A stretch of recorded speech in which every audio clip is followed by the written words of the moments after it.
Sahabat YKB, salam jumpa dalam acara Krida Bagimu Negeri. Program ini adalah kerjasama antara Yayasan Komunikasi Bersama dengan Universitas Kristen Krida Wacana. Ukrida, tempat yang tepat untuk menyiapkan masa depan bagi anak Anda bila Anda sebagai orang tua dan masa depan bagi Anda bila Anda sebagai kaum muda. Acara ini mengangkat berbagai persoalan yang kita hadapi sehari-hari dengan melihatnya dari berbagai macam perspektif keilmuan, kedokteran, kesehatan, psikologi, ekonomi, sosial, dan tentu saja dalam perspektif iman Kristen. Dan pada episode kali ini, Krida Bagimu Negeri mengambil judul Mengenal Katarak untuk Mencegah Kebutaan bersama dengan Dr. Christian Gunawan, SPM. Selamat datang di studio Dr. Christian Gunawan. Ya, terima kasih Bu Santi. Terima kasih Dok, boleh datang kembali untuk menyampaikan informasi yang kiranya bisa mencerahkan sahabat yang saat ini sedang menyaksikan. Dok, pada episode kali ini kita mengambil judul Mengenal Katarak untuk Mencegah Kebutaan. Kita mulai dengan pertanyaan, apa itu katarak, Dok? Oh ya, secara awam memang katarak sulit dikenali ya, kecuali katarak yang udah matang. Jadi katarak itu adalah kondisi kekeruhan lensa pada mata. Di dalam mata kita itu ada lensa kristalina, lensa yang seharusnya jernih. Begitu. Ketika terjadi penyakit katarak, maka lensa yang tadinya jernih akan terlihat lebih keruh ya. Semakin tinggi kekeruhannya, semakin mudah terlihat dengan mata telanjang. Seperti itu. Jadi lensa apa tadi, Dok? Lensa kristalin manusia. Jadi lensa yang sangat jernih pada manusia. Lensa yang sangat jernih pada manusia itu ada letaknya paling depan atau? Letaknya di tengah-tengah dari bagian mata. Jadi kalau mata kita potong melintang ya, paling depan itu ada namanya kornea ya. Kemudian di belakang kornea ada yang berwarna, itu yang kita sebut dengan iris. Di belakangnya iris itu ada namanya lensa, dan di belakang lensa itu ada namanya retina. Seperti itu. Katarak itu sendiri adalah kekeruhan pada lensanya. Kekeruhan pada lensanya? Iya, jadi keruhnya ada di tengah-tengah dari bagian mata. Jadi lensanya keruh lalu kemudian melihat pun jadi tidak jernih begitu? Betul sekali. Ya. Apa penyebabnya ya, Dok? Penyebab dari katarak itu sendiri, kekeruhan ini sebenarnya disebabkan karena metabolisme di dalam lensanya itu ada ketidakseimbangan seperti itu, sehingga makin lama makin keruh ya. Penyebab ketidakseimbangan ini umumnya usia. Jadi usia yang semakin tua itu biasanya semakin katarak ya, seperti itu. Walaupun tidak menutup kemungkinan ada faktor resiko lain ya, misalnya merokok, kemudian paparan sinar UV ya, kemudian kalau pada bayi misalnya baru lahir bisa juga terjadi katarak, itu karena genetik ya, atau ada sindrom lain, atau ada penyakit, atau ada virus. Seperti itu. Bahkan bayi pun bisa begitu? Iya, betul. Kalau ada kelainan genetik? Betul. Ya. Jadi penyebabnya itu karena metabolisme, ini baru saya dengar. Saya pikir metabolisme itu urusannya ya di bagian tubuh, pencernaan, ternyata di mata pun ada metabolisme. Ada, karena mata kita itu merupakan berisi sel-sel yang hidup begitu, sehingga memang membutuhkan energi, dan disitulah terjadi metabolisme. Ya, itu ilmu dasarnya ya, kira-kira seperti itu, secara gamblang. Ya, jadi gejala-gejala awal begitu, mengenali bahwa ini saya kena katarak atau enggak. Ya, baik. Yang dirasakan pasien itu memang gejalanya umumnya itu adalah silau. Awalnya dimulai dari silau ya, dimulai dari silau. Itu di pencahayaan yang tidak terlalu terang pun juga merasa silau ya. Terang sangat silau, di tempat yang biasa dia juga merasa silau, tapi kalau redup biasanya enggak. Ya, jadi memang yang dirasakan pertama silau ya. Yang kedua memang yang dirasakan seperti melihat air terjun atau awan begitu. Di dalam lapang penglihatannya. Jadi biarpun orang katarak itu bisa membaca, kalau kita periksa di klinik dengan membaca huruf ya, namanya Snellen chart, walaupun dia bisa membaca huruf yang kecil, tapi umumnya dia tetap merasa silau dan kontrasnya tidak baik. Ya, kontrasnya itu tidak baik, sehingga walaupun dia bisa baca yang kecil, dalam kehidupan sehari-hari kadang dia merasa tidak nyaman. Begitu. Jadi walaupun katakanlah bisa membaca huruf-huruf yang nampak kecil begitu ya, tapi kontrasnya lalu kemudian silaunya yang membuat dia tidak nyaman. Yang membuatnya tidak nyaman. Iya, begitu. itu kalau gejala katarak awal. Gejala katarak awal. Iya. Nah, kadang-kala kan itu bisa tidak terlalu diperhatikan kali ya, Dok ya. Iya. Karena kan bisa mungkin bukan katarak, mungkin matanya memang lagi perih, lagi sedang tidak enak aja begitu. Iya, karena silau itu memang gejala yang pada orang biasa pun bisa silau. Iya. Kalau memang terlalu terang ya. Itu memang karena ada tembakan yang cahaya yang tinggi ya ke dalam retina seperti itu. Nah, silau yang dimaksud di sini itu adalah silau yang karena ada katarak sehingga cahaya itu terpencar-pencar di dalam fokusnya itu terpencar-pencar di dalam retina. Seperti itu. Sehingga fokus cahayanya terpencar-pencar. Iya, sehingga pasiennya merasa silau. Nah, yang seperti itu. Memang silau ini mirip-mirip ya. Tetapi kita bisa melihatnya itu nanti melalui pemeriksaan seperti itu. Melalui pemeriksaan. Iya. Kira-kira di gejala apa begitu yang katakanlah saya ataupun pemirsa begitu ya. Ini tidak silau seperti yang biasa begitu, sehingga dari gejala itu wah saya mesti periksa gitu. Dan bagaimana cara pemeriksaannya? Ya, kalau silaunya seperti apa, sebenarnya kita bilangnya dalam buku textbook ya, itu bilangnya adalah glare disability. Jadi suatu ketidakmampuan melihat cahaya begitu, sehingga benda lain itu menjadi tidak tampak gitu. Jadi kalau contohnya saya melihat lampu, tapi di sebelahnya ada orang ya, orangnya masih nampak walaupun silau. Ya, itu bukan glare disability ya. Glare disability itu sinarnya menutupi objek yang mau kita lihat. Jadi gelap? Bukan, jadi terang. Ya, karena silau ya. Jadi ada cahaya kemudian menyinari suatu objek. Nah, objeknya ini ketika orangnya katarak, di dalam buku textbook dikatakan bahwa orangnya ini tertutup oleh sinar. Seperti terselubungi oleh sinar, seperti itu. Nah, itu yang dikatakan glare disability. Begitu ya, jadi memang ada perbedaan silau walaupun gejalanya sama-sama silau begitu. Nah, untuk pengecekan silau ini sendiri kita ada alatnya, BAT namanya ya, seperti itu.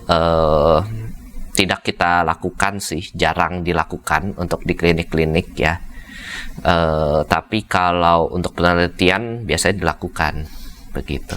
Untuk penelitian biasanya dilakukan. Kalau untuk di klinik jarang, karena memang katarak itu bisa kita lihat tanpa harus menilai itu, begitu. Bisa kita lihat? Bisa dilihat sama pemeriksa. Yang lihat tuh dokternya maksudnya. Jadi langsung mestinya langsung ke rumah sakit begitu? Iya. Iya. Jadi kalau saya tadi ya dok ya, jadi gejala yang benar-benar tegas begitu katakanlah begitu ya. Kalau ada lampu, lalu kemudian ada objek di sebelahnya, ketika saya melihat objek entah itu orang atau benda begitu ya, terlihat silau, itu boleh dikatakan saya mesti periksa begitu kira-kira.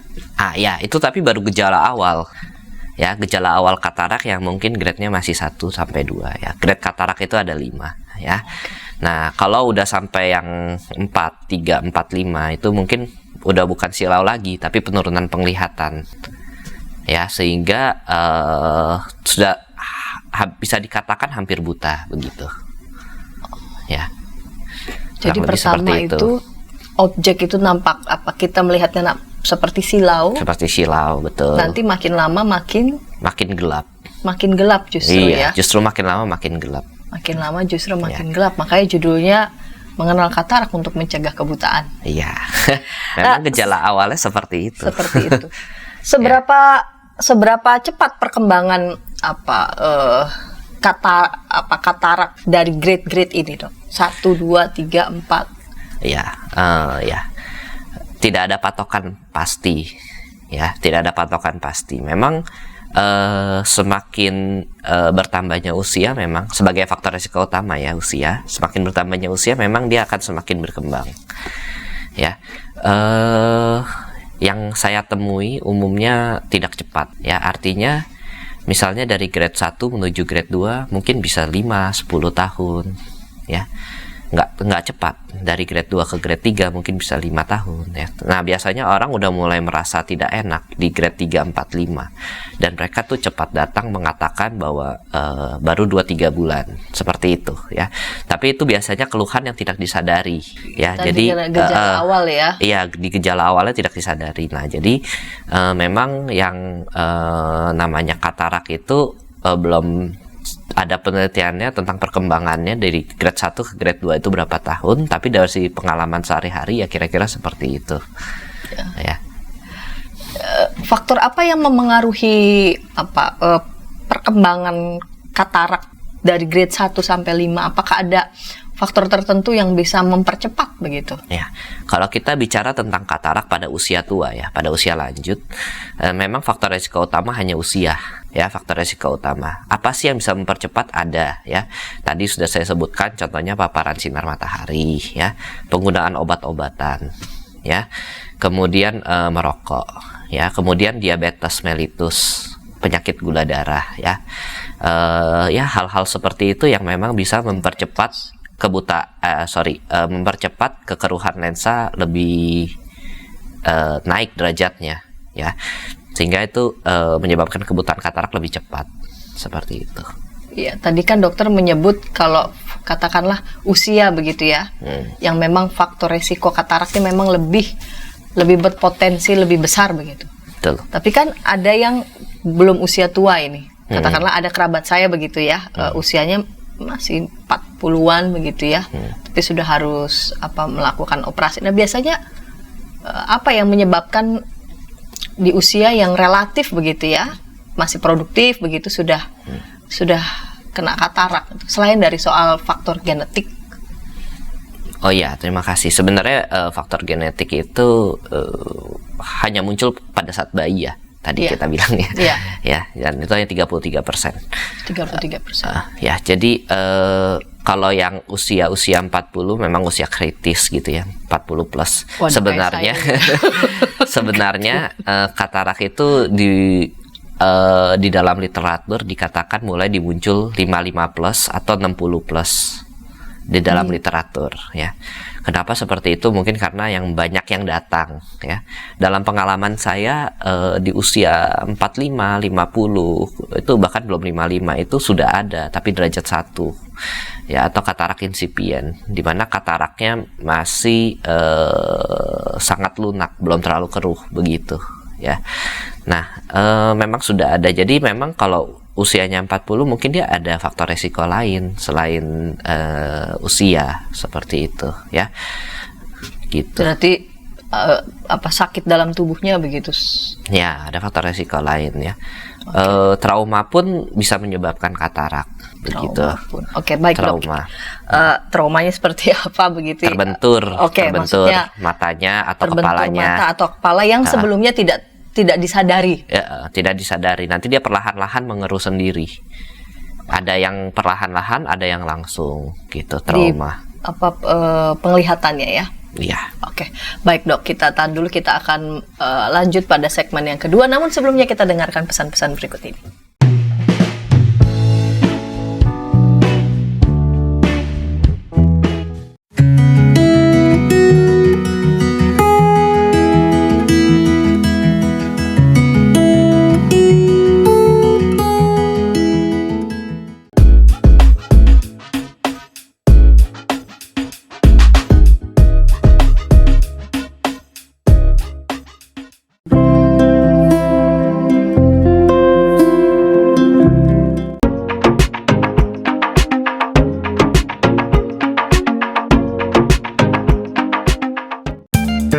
Sahabat, mari dukung pelayanan dan pekabaran Injil melalui YKB dengan membagikan link acara ini kepada sebanyak mungkin orang.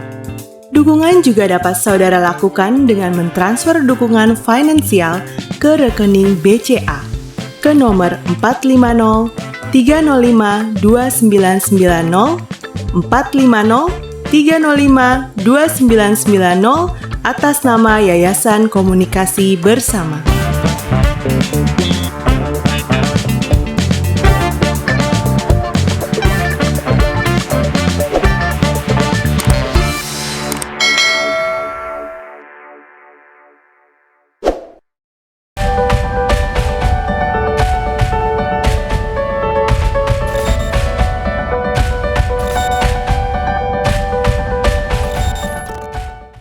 Sahabat, senang masih bersama dengan kami dalam acara Krida Bagimu Negeri. Pada episode kali ini kita mengambil judul Mengenal Katarak untuk Mencegah Kebutaan bersama dengan Dr. Christian Gunawan, SPM. Dan pada saat ini kita memasuki segmen yang kedua. Dan jika sahabat ingin menyampaikan pertanyaan, boleh menyampaikan pertanyaan di kolom chat yang sudah kami sediakan. Ya dok, tadi di ujung segmen yang pertama, dokter mengatakan jika ada yang sekitar usia 40-an begitu ya, sudah kena katarak, kemungkinan ada faktor lain, katakanlah trauma seperti terbentur begitu ya. Betul. Mungkin dia tidak terlalu menyadari begitu bahwa benturan itu ternyata memengaruhi penglihatannya begitu ya. Nah dok, saya mau melanjut pada pertanyaan lain. Ada berapa ya jenis katarak? Apakah katarak itu dikenal hanya satu jenis? Jadi ada grade-grade-nya, tadi dokter menyebut 1 sampai 5 atau setiap grade itu ada nama-namanya, ada jenis-jenisnya dok? Iya. Terima kasih pertanyaannya. Memang untuk katarak sendiri di dalam literatur kita membagi berdasarkan tingkat kekeruhan dan berdasarkan lokasi lensanya, lokasi kekeruhannya, seperti itu. Jadi untuk jenis katarak itu di dalam literatur ya seperti itu ya. Misalnya kekeruhan kita pembagian. Jadi sistem tingkat kekeruhan itu ada banyak ya. Yang diambil itu umumnya sistem LOCS namanya ya. Itu ada grade 1 sampai grade 5 dan itu untuk katarak yang nuklear. Begitu. Nuklear itu artinya katarak yang ada di tengah ya. Tepat di tengah lensa seperti itu. Nah, kalau dari lokasinya sendiri pembagiannya bisa di depan atau kita sebut anterior ya, kemudian bisa di tengah atau kita sebut nuklear, bisa di samping kita sebut kortikal ya, bisa juga di belakang ya. Di belakang itu ada dua, ada polaris posterior, bisa juga posterior subkapsularis ya. Itu hal-hal seperti itu memang itu untuk kepentingan literatur satu ya, jadi untuk penelitian. Yang kedua untuk kepentingan teknik operasi ya, sehingga memang kita nggak menjelaskan seperti itu kepada pasien ya. Yang kita jelaskan biasa berdasarkan dari tingkat kekeruhannya ya, makanya memang yang dijelaskan grade 1 sampai grade 5 ya. Di grade 1 itu mungkin umumnya pasien atau penderita katarak itu mampu melihat objek dengan baik ya, grade 1 ya. Jadi kita tes dengan Snellen chart atau tulisan-tulisan kecil itu masih bisa ya. Dia hanya merasa silau ya, biasanya hanya merasa silau, kemudian mungkin kontrasnya agak turun sedikit ya, seperti itu. Nanti kalau dia udah masuk grade 2 atau grade 3 ya, itu dia merasa lebih buram, silau dan buram ya. Itu kalau lihat jauh, kalau lihat dekat sama ya, karena prosesnya ada di dalam mata ya. Jadi lihat jauh lihat dekat memang silau dan buram. Nah, hal ini yang sering salah artikan. Saya kok jadi butuh kacamata ya. Nah, itu yang sering terjadi pada orang tua. Nah, jadi orangnya datang ke optik ya, kemudian memeriksakan kacamata, wah enak nih bisa lihat yang kecil-kecil ya.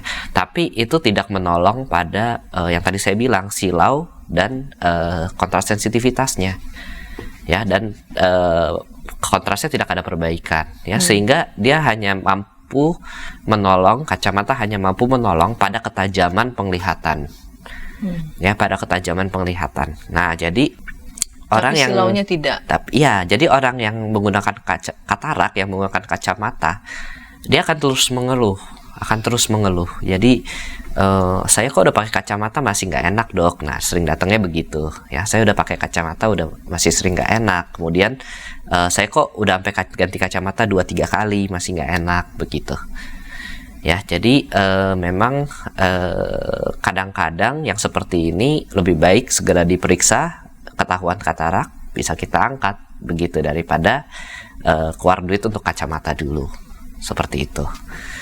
Nah untuk grade 2 sampai grade 3 kira-kira seperti itu. Ketika sudah sampai grade 4, grade 5, kacamata sudah tidak menolong ya.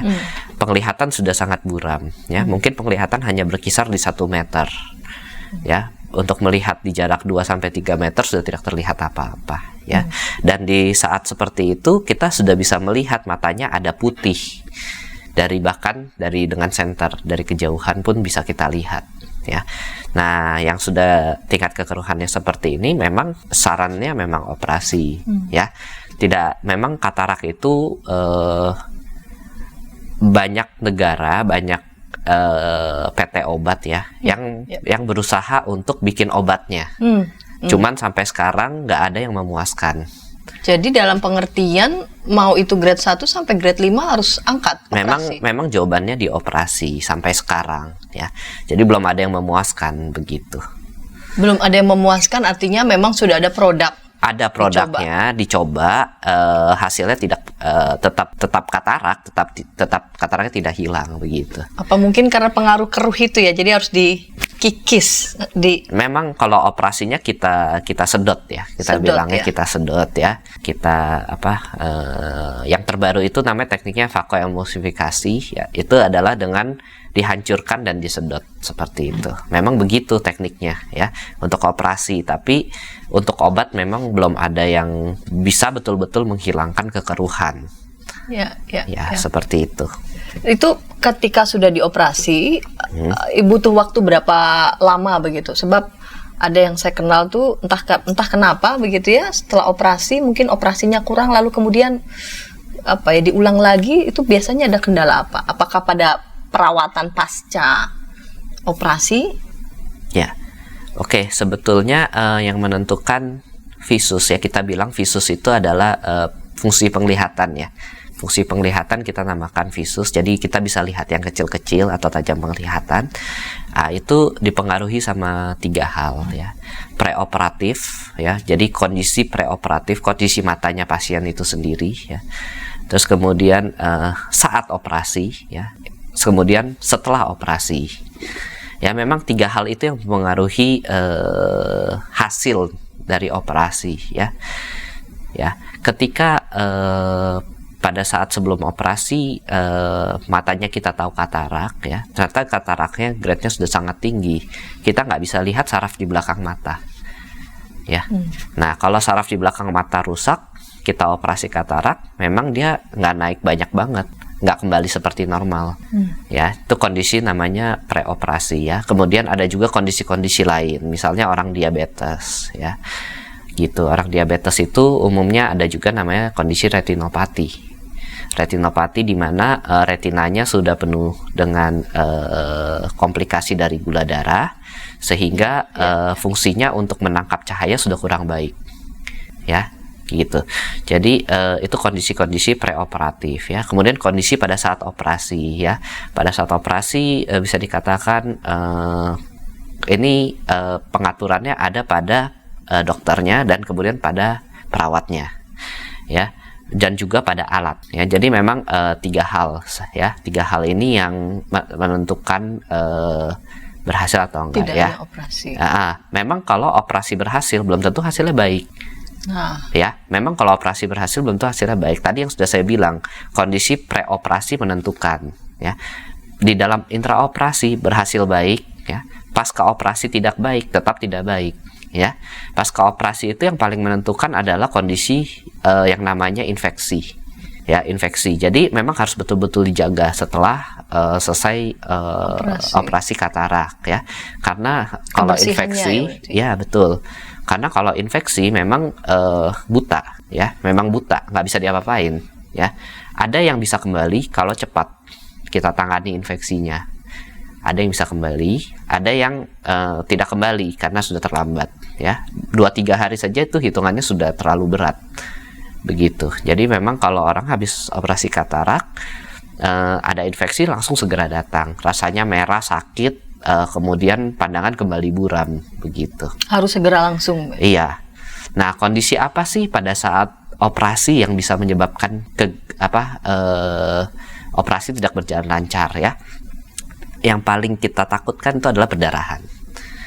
Ya, walaupun perdarahan terkesan wajar ya pada saat operasi, tapi pada mata yang kita takutkan adalah perdarahan, ya.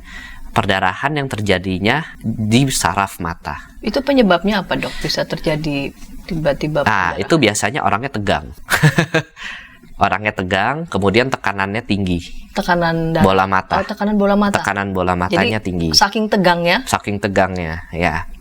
Begitu. Jadi memang itu nggak bisa dihindari kalau udah begitu, ya. Kemudian apa saja sih yang bisa bikin kita melakukan operasi ulang? Ya, biasanya keadaan di mana pada saat operasi kita menemukan bahwa ini kan kita sudah mengambil lensa yang lama, yang keruh, ya. Iya. Lensa yang baru itu harusnya kita pasang. Nah, ternyata kita menemukan keadaan di mana lensa yang baru ini nggak bisa kita pasang. Ya, gitu. Contohnya pada katarak-katarak traumatik, ya, katarak-katarak karena benturan, ya, itu sering terjadi. Kemudian pada orang yang usianya sudah sangat lanjut, ya, orang yang usia sudah sangat lanjut itu tatakannya udah lemah, tatakan lensanya, begitu, ya. Kemudian pada orang-orang yang sering terpapar panas, ya, matanya, sering terpapar panas, ya, itu juga lemah biasa tatakannya, seperti itu. Baik, Dok, apa yang bisa kita lakukan ya, Dok, untuk mencegah begitu ya? Atau apa? Tadi kan dokter bilang bagaimanapun ada faktor risiko usia, bisa saja begitu ya. Potensi katarak itu bisa kita alami. Tapi adakah, Dok, yang bisa kita lakukan gitu untuk mencegah agar seminimal mungkin gitu? Tidak, ataupun kalaupun kena ya setidaknya tidak sampai berat. Ya. Oke, jadi katarak itu sendiri memang tidak bisa dicegah, ya. Usia memang selalu bertambah. Tadi ya, karena itu lalu kemudian menjadi ada gangguan metabolisme begitu. Betul, ya. Ketidakseimbangan sebetulnya, ya. Nah, jadi karena usia memang terus bertambah dan bisa kita cegah, ya, ada beberapa hal yang bisa kita lakukan selain usia, ya. Contohnya adalah makan sayur dan buah, ya. Diteliti bahwa vitamin C dan vitamin E itu di dalam lensa bisa membantu metabolisme, begitu, ya. Makanya memang makan sayur dan buah, ya. Nah, terus yang kedua, ada juga textbook yang mengatakan bahwa memakan bayam atau brokoli atau kale, sayur kale, itu membantu mengurangi progresivitas dari katarak itu sendiri. Memakan bayam, kale atau brokoli, gitu, membantu pengurangan progresivitas katarak, begitu. Ya, itu evidence-nya mungkin tidak terlalu bagus, ya, tapi sudah masuk textbook, jadi bisa gitu, dipercaya. Ya? Ada yang bilang bahwa kalau keluar begitu ya, ketika lagi matahari lagi sedang terik-teriknya, pakai kacamata. Boleh, itu hitam, boleh. Apa yang agak gelap supaya tidak terlalu terpapar. Ya, itu boleh. Sebetulnya sinar UV itu, ya, memang kalau paparan itu dia menyebabkan kerusakan pada semua bagian mata. Ya, hanya saja sinar UV itu kan kita bagi ada UVA, UVB, UVC, ya kan. Yang ada di dalam alam bebas itu hanya UVA dan UVB. Seperti itu. UVC belum masuk. UVC sangat merusak. Ya, UVC adanya di mana? Nah, itu karena kita lagi COVID begini, banyak orang yang beli lampu UVC. Ya, untuk sterilisasi misalnya ruangan gitu, atau untuk sterilisasi kayak uang, yang kecil, yang box kecil, itu ada. Nah, jadi dipakai. Nah, iya, jadi paparan-paparan yang seperti itu yang bisa bikin, ya. Sebetulnya kornea mata, tadi saya sebut ya, kornea itu bagian depan, itu menyerap UV, sehingga UV itu nggak sampai ke lensa ataupun sampai ke retina. begitu. Tapi kalau berlebih memang udah nggak bisa nyerap lagi, ya tembus juga. Ya, sehingga pada saat seperti itu terjadilah yang namanya bisa katarak. Paparan UV menyebabkan katarak. Nah, itu jarang terjadi ya. Memang ada baiknya kalau kita kan negara tropis ya. Kalau keluar pakai kacamata yang anti UV. Anti UV itu nggak selalu gelap. Ya, yang penting ada UV protection ya. UV protection ya. Kacamata gelap selalu anti UV, tidak. Ya, jadi kacamata gelap yang tidak ada UV protectionnya bukan anti UV. Bisa aja cuma mau gaya-gayaan aja gitu ya, Dok. Jadi dia cuman bikin lebih nggak silau. Hanya gitu. Itu, tapi belum tentu anti UV. Jadi yang disarankan itu memang kacamata anti UV. Ya. Baik, Dok, terima kasih. Gitu. Kita memasuki segmen yang ketiga, namun sebelumnya kita dengarkan pesan-pesan berikutnya. Ya.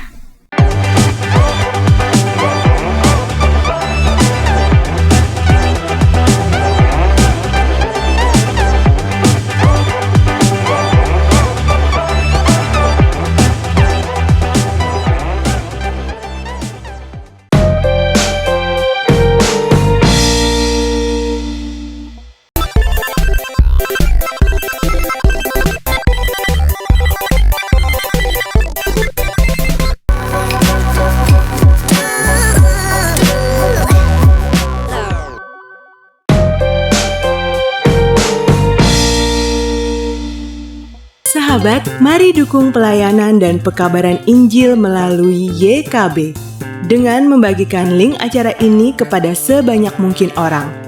Dukungan juga dapat saudara lakukan dengan mentransfer dukungan finansial ke rekening BCA ke nomor 450 305 2990 450 305 2990 atas nama Yayasan Komunikasi Bersama.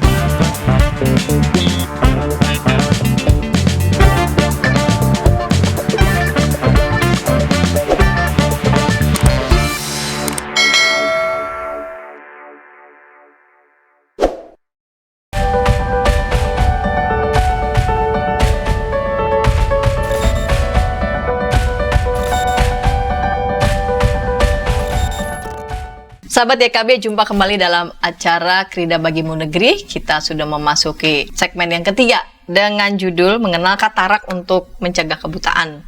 Segmen 1 dan 2 sudah dilewati, nih kita masuk segmen yang ketiga dengan Dr. Christian Gunawan, SPM. Dokter, ini kan judulnya memang Mengenal Katarak untuk Mencegah Kebutaan ya. Jadi dari segmen pertama dokter memberikan informasi begitu ya. Kepada kita semua bahwa ya katarak itu semacam tak terhindarkan, apalagi memang memasuki usia begitu yang sudah tua. Namun kita tetap perlu harus mengenal ini supaya kalaupun toh itu terjadi ya, tapi tidak sampai pada kebutaan. Nah, Dok, ini berkaitan dengan Rumah Sakit Ukrida ya. Fasilitas apa yang bisa dilakukan di Rumah Sakit Ukrida untuk pasien katarak sebelum ke penanganan yang jauh begitu dari mulai awal? Ya, terima kasih atas pertanyaannya. Untuk Rumah Sakit Ukrida sendiri saat ini sudah bisa melakukan screening katarak. Ya, seperti itu sih. Pasien-pasien yang datang dan ternyata memang katarak, kita bisa melakukan derajat gradingnya tadi ke tingkat kekeruhannya. Kemudian kita bisa menentukan lokasinya karena kita bisa melakukan pemeriksaan slit lamp ya. Kemudian di Ukrida sendiri kita bisa bisa melakukan pemeriksaan saraf mata ya, dengan catatan kataraknya tidak terlalu keruh ya. Untuk pemeriksaan katarak memang seperti itu ya. Kemudian dalam hal penanganan katarak memang satu-satunya jalan masih operasi ya. Dan sebelum operasi itu kita harus menentukan ukuran lensa yang mau dipasang ya.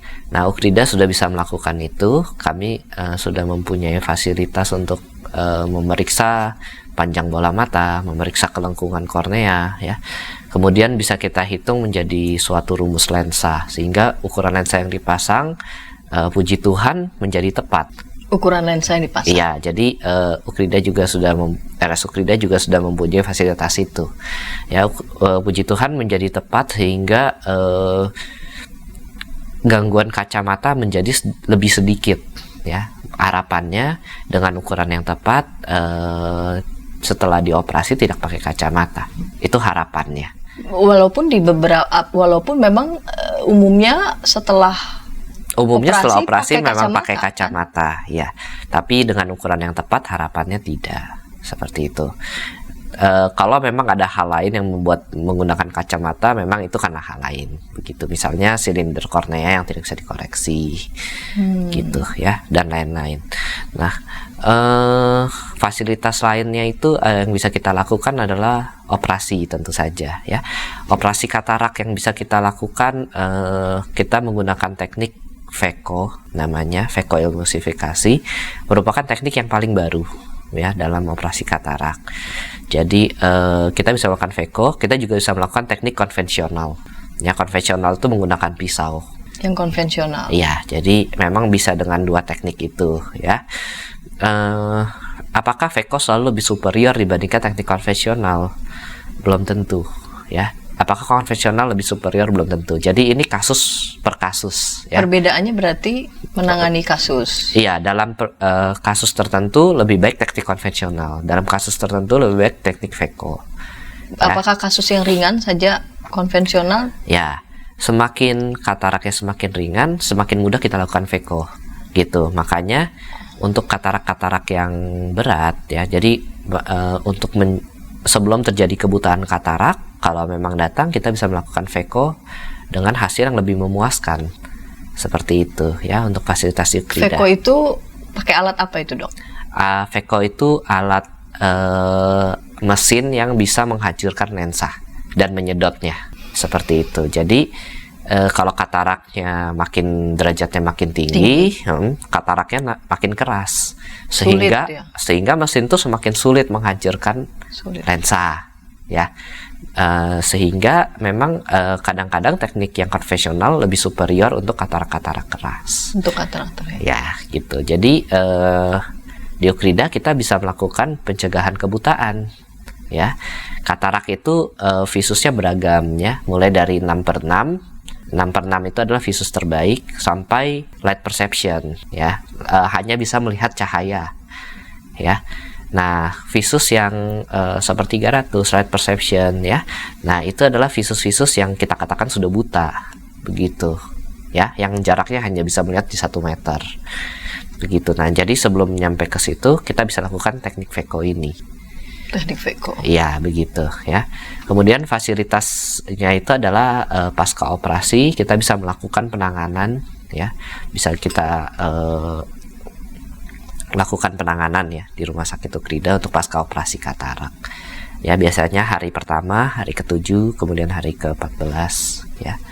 Seperti itu. Biasanya kalau pasca operasi katarak itu butuh berapa hari atau berapa lama begitu sampai dia pulih begitu?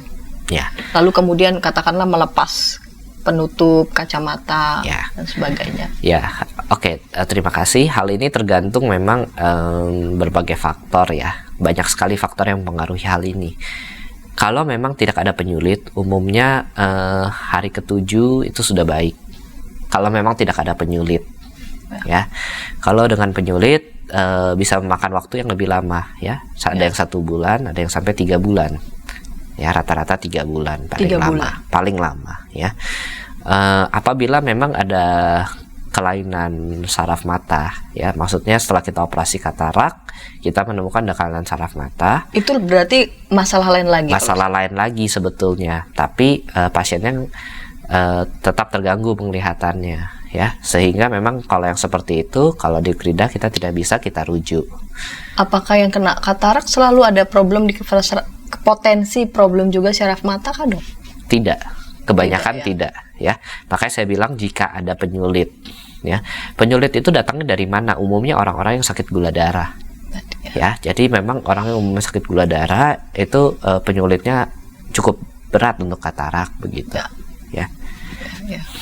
Jadi tergantung begitu ya. Kalau memang tidak ada faktor penyulit, seharusnya tidak perlu terlalu lama begitu. Tidak terlalu lama. Umumnya 7 hari sudah mengalami perbaikan yang signifikan.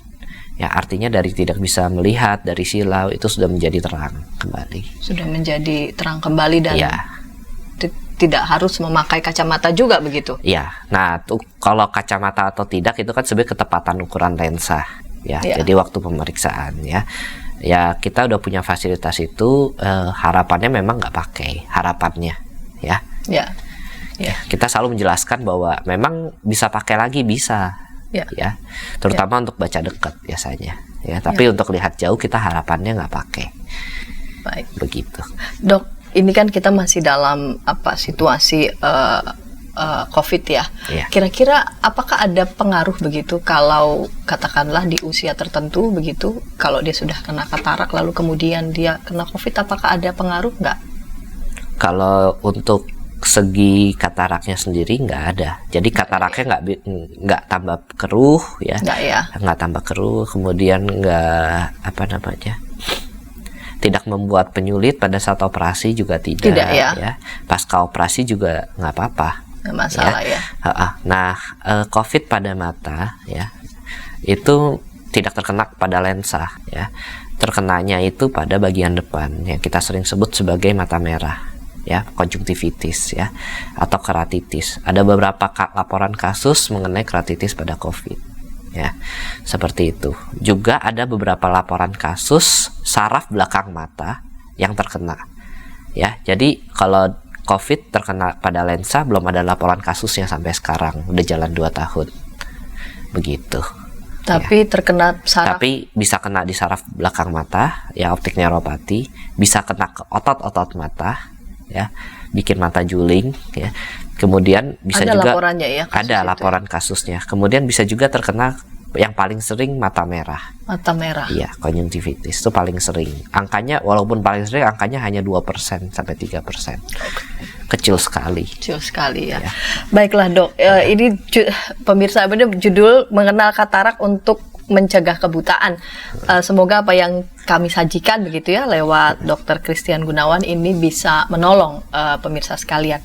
Nah, dokter di segmen terakhir ini di bagian penutup, dokter boleh semacam meringkas ya dari apa yang sudah dokter sampaikan gitu dari segmen yang pertama. Silakan, Dok. Oke, ya. Jadi yang namanya katarak memang suatu penyakit mata di mana lensanya menjadi keruh dengan gejala awal yaitu silau dan kemudian ada penurunan sensitivitas kontras, ya. Semakin lama ketajaman penglihatan ikut semakin turun, ya. Faktor resiko utamanya adalah usia, kemudian faktor resiko lainnya yang mempercepat selain usia itu adalah merokok, kemudian diabetes mellitus, kemudian paparan sinar matahari atau sinar UV, kemudian penggunaan obat-obatan, ya. Hal-hal seperti itu bisa menyebabkan derajat kekeruhan katarak naik lebih cepat, seperti itu. Penanganan katarak sampai saat ini hanya dengan operasi, ya, dengan pengobatan, misalnya tetes mata atau minum obat, belum dapat menolong menghilangkan kekeruhan pada lensa, ya. Nah, dengan operasi katarak kita berharap yang pertama menjadi jernih kembali sehingga silau dan kontrasensitivitas meningkat, ya, menjadi jernih, ya, yang pertama. Apabila ketajaman penglihatan menurun, kita berharap ketajaman penglihatan kembali naik, ya. Untuk ketajaman penglihatan setelah operasi katarak memang umumnya menggunakan kacamata, ya. Harapannya dengan pengukuran lensa yang tepat, kacamata menjadi tidak perlu setelah operasi katarak, ya. Walaupun tidak dapat dipungkiri kacamata baca tetap diperlukan, ya, seperti itu. Mungkin begitu saja, ya. Baik, terima kasih, Dok. Mata itu salah satu organ yang memang sangat vital, ya, sangat penting, dan rasanya bukan kebetulan kalau penulis Alkitab juga beberapa kali memakai metafora mata. Salah satunya Mazmur 26 ayat 3. Sebab mataku tertuju pada kasih setiamu dan aku hidup dalam kebenaranmu. Dokter Christian spesialis mata, kalau ada gangguan mata yang memang menghalangi pandangan kita melihat objek-objek yang penting, ada cara penanganannya. Nah, pertanyaannya, kalau ada persoalan pada mata iman kita, sehingga itu mengganggu kita tertuju pada Tuhan. Lalu harus diapakan ya? Nah,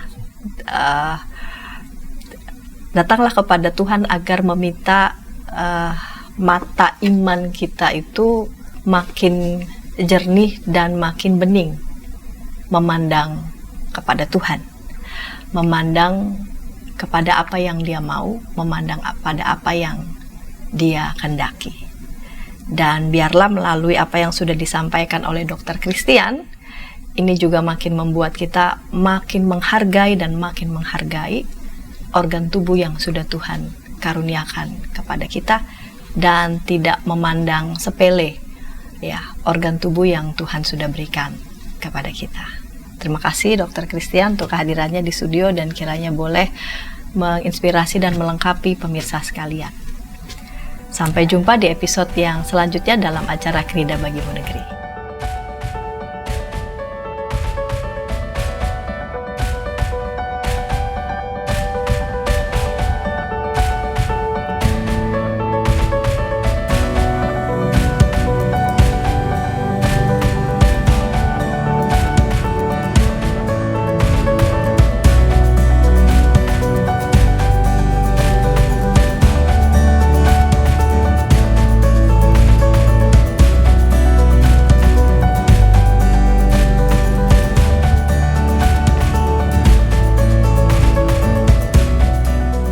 Sahabat, mari dukung pelayanan dan pekabaran Injil melalui YKB dengan membagikan link acara ini kepada sebanyak mungkin orang.